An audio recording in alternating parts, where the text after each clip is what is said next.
Hey guys, Prowl 1701 here and today we're going to be reviewing episode 2 of the Krotons, or part 2, whatever you want to call it. We're just jumping back into the Krotons. Again, this is only my second time to watch the Krotons. I've only seen it once before, and I enjoyed my first viewing of it. I think it's an underrated story, and it's one of the rare Troughton stories that exists, since only 7 of his stories are complete. And I like the fact that it's a 4-parter. I feel like if it had been any longer, that would have kind of stretched the premise. The Krotons is a story that's very aware of the fact it needs to be a 4-parter, so it is. Trust me, there are other stories that should have been 4-parters, like, Ambassadors of Death, or The Dominators, which that one probably could have been a 3-parter. But I really like episode 2, a little more going on. Now again, the Krotons at this point, episodes 1 and 2, it is kind of plodding along a little. It's not exactly fast-paced like say The Invasion or something, or some of the other stories. Although I don't know if I call Invasion fast-paced. At points it's fast-paced. Again, it's very much that 60s, everything moves at a slower pace than you're used to in modern day. Someone who watches modern Who pretty much exclusively would struggle with the Krotons, I think, especially up to this point. I like a lot of the stuff going on. What really sells this episode for me, the story is advancing a bit, although we got most of what we need to know established in episode 1. But what really sells me here, while the story's only advancing a little bit, is the performances of Patrick Troughton and Wendy. Their performances individually are phenomenal, but their performances together are also really good. They have a really good chemistry, Patrick and Wendy, and I'm betting they got on in real life pretty well too, I'm sure.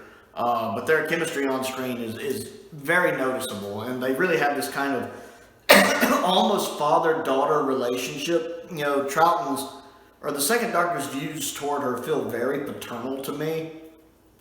I like when he wants to get a look at the exam room, and he's using this wonderful doctor bedside manner because they're there with the girl who's still catatonic, and he doesn't want Jamie to go because Jamie's not the brightest fellow. He's from like the 1600s or wherever, or 1200s or wherever it is Jamie's from. And he doesn't really want the guy who runs the people there going with him either, but he's using his bedside manner. "Oh, Jamie, I want you to stay here so you can give her these pills. Me and Zoe will go have a look. We just want to look around." He has this little bedside manner that I just find adorable. And then I like when Zoe starts using the machine, because she's like, "I can do this." And the Doctor sees her using it, and he's like, "What are you doing? What have you done now?" Well, it's because she's a genius, but it can be very irritating sometimes. I just love Troughton's performance there. When he's, "What have you done now? Why did you do that?" It can be very irritating. It's very much like a dad, like a frustrated dad, like, "Oh, you little teenager, what are you doing?" I love it. And I love the bit when, of course, she gets selected, so the Doctor's not going to let her go in alone, so he goes to try the machine too. That little scene there when he's like, "Okay, what do I do here? Okay, go away. No, wait, come back. No, wait, I've got it." And she's over there just like, "Press the button." That whole little bit there when he's sitting down to take the test, and then they're talking really fast, so it's really hard to repeat it. But, when he's telling her to go away, "No, wait, come back. No, wait, what's this do? No, wait, I know." That's probably one of my favorite scenes in all of Doctor Who. It's adorable. It really has this paternal feel to it, like a father and a daughter. Even though they're not, they really have that feel to them. And it puts a smile on my face when I see it. I mean, that scene alone, to me, elevates the Krotons. Even if I didn't like the Krotons, which I do, but if I didn't, I would always love that scene. It would always elevate the story a little bit for me. That's why I don't think anyone can ever just dislike the Krotons and then me be able to go, "Well, what about this scene?" and then go, "Nah." I mean, I think even most Doctor Who fans would say, even if they're not fans of the Krotons, would point at that moment in the story and be like, "Okay, you know what? That is a really good moment in that story." Even if they don't like the Krotons for whatever reason, that moment I think they'd give some props to, because it's such a touching and tender moment, and it's done so well because the dialogue is well written. Again, this is Robert Holmes we're talking about, so of course the dialogue is well written. But Troughton and Wendy's performing that scene is just magical. It's fantastic. I adore that scene. And then even when Trouton solves the puzzle, I love the fact it takes Trouton a minute to solve the puzzle. It takes him longer than it took Wendy. That's funny. Oh, I was using square roots. Well, Doctor, you divided instead of multiply. I love the fact it takes, because he's panicking. He's trying to do it real fast because he wants to get it done so he can go in there with Zoe. So he's in a hurry and he's not thinking it through properly. I've been in those situations. I think a lot of us have, where you're rushing to do something that if you just took your time a little bit would get done a lot easier. So I can definitely relate to that. And then I like how when it's over, he's like, oh, they do want you to feel pleased about it, don't you? And she's like, maybe they're not so bad after all. And you see him snap out of it. Of course they're bad. I love that. So much of Trouton's performance is down to his blocking, his physical mannerisms, and his facial expressions. It's why it's so soul-crushingly frustrating that so much of his era is missing and incomplete. And while I like the animations are great, and I hope we get more of them, they never quite fully get it right. Some of them are really good, like the Macroterra, for example, but they never quite get it right to where live action does, when you can just see. That's one of the reasons I love the Krotons. It's not just the fact the story itself I enjoy, but it's a complete Trouton story. I don't have to worry about an animation. I don't have to worry about a recon. I can just watch Trouton from start to finish, and that's glorious. And I just love that. Of course they're bad. And then I like when they're taken into the room. I think it's adorable when they walk in the room, he's holding her hand. Again, very paternal, like a dad would do, especially at the time. He's holding her hand to kind of reassure her as they walk in. And I always like Zoe, because Zoe is intelligent. She might not be the Doctor level intelligent, but she's very intelligent for a human being. I love when the Doctor has intelligent companions. It's one of the reasons why I like Liz Shaw so much as well.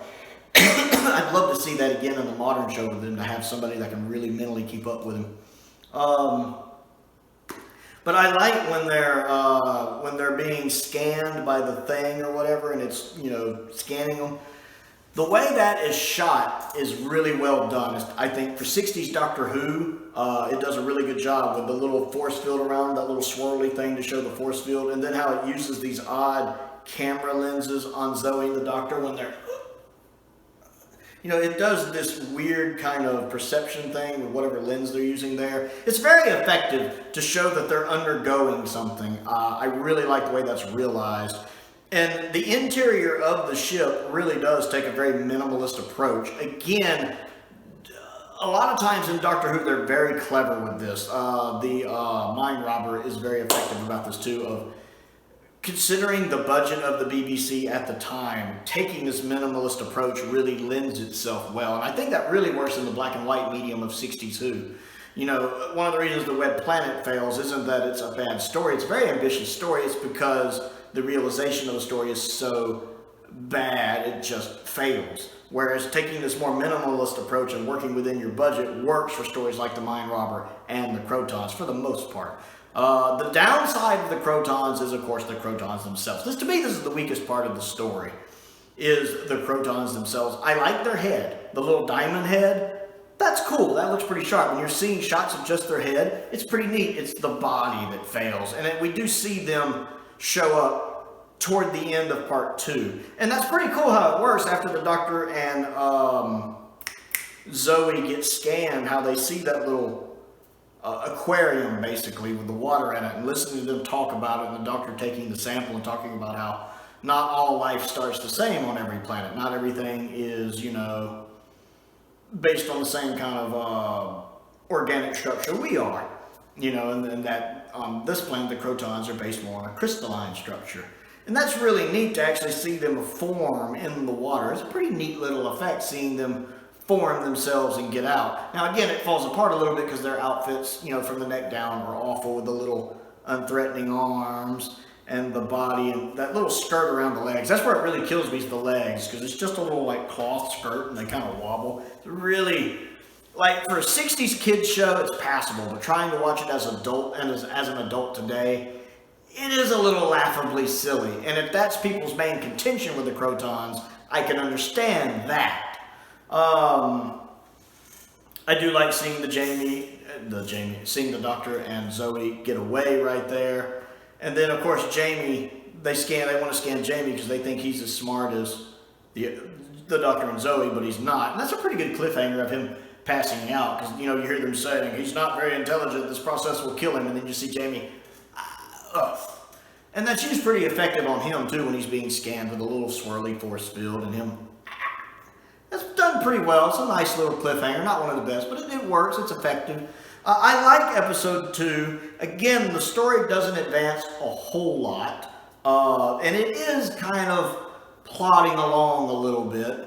But the performances of Patrick Troughton and Wendy together really sells it. And I love that it really gives you a really strong glimpse into the kind of character relationship they have. This very paternal instinct I feel like the second Doctor has over her, which I really enjoy. I love their dialogues and their scenes in this. And that's what really sells episode 2 for me, is when they're interacting together. I really enjoy that more than the actual story development in this particular episode. So episode 2 of the Krotons, what do you think? Comment down below and let me know. Other things to do, click the like button and the subscribe button and the bell for notifications, so you never miss out on another video. All the other stuff is in the description as well. Links to the Patreon if you want to support me there. Links to the Amazon wish list if there's anything there you might like to send me to review. And my P.O. box is down there as well. I want to give a shout out to Stephen Crane, a top tier patron. I appreciate his support, as I do the support of all of my patrons. And most importantly, thank you for watching.